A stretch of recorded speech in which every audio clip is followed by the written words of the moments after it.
How do we turn around the accountability crisis in law enforcement? That's a big question with an answer that every leader needs to hear. Stay tuned. The Accountability Zone is for you, the values-based leader looking to build and support teams that turn challenges into opportunities. Hi, I'm Sam Silverstein. In each episode, we take a look at the tactics and strategies that enable people and organizations to pivot and gain a sustainable competitive advantage through accountable leadership. Thanks for spending some time with me today. Now, let's get started. A few years ago, when Michael Brown was shot and killed by a police officer in Ferguson, Missouri, not too far from here, I decided to go out one day and show support and learn more about what the challenges that we're facing in our society and in our community. And what I did was literally went out and stood on the street and started talking to people and got involved in conversations. And it was a tremendous learning opportunity for me. I had a conversation with one teacher, and he asked me how many children I had. And I said I had 4. And he said, how many times were my children not able to do their math homework because it was not their night to take home the math book? And I thought about that was not a problem where my children went to school. Our problem was their book bags, their backpacks were filled with so many books, I was worried about them hurting their backs.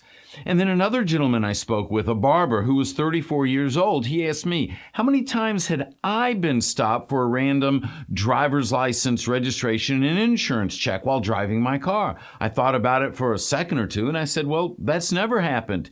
He says, well, for me, that's happened 17 times. That's an average of once every other year for his entire life. And he'd only been driving since he was 16.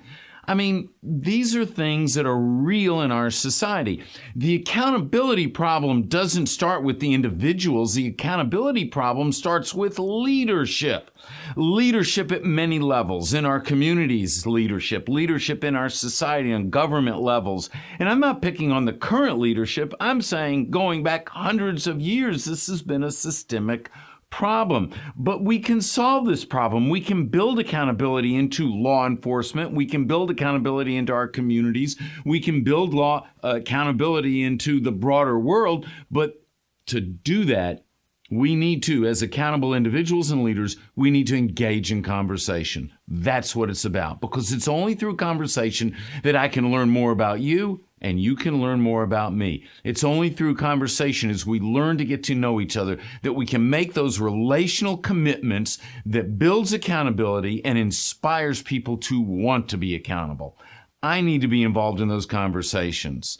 Law enforcement needs to be in the community, involved in those conversations, getting to know people. You need to be involved in those conversations. It's not enough to sit here and say, I'm accountable, you need to go work on it. No, we all need to work on it. We all need to strive to be better. We need to beat this by building conversations, getting to know people, and then eliminating the discrimination that exists in our society. Because when we know people, we can like people, we can serve people, and that's what an accountable leader does. If you want to see the entire blog article, check out the link below in the description. And if you like this video, be sure and share it with other values-based leaders.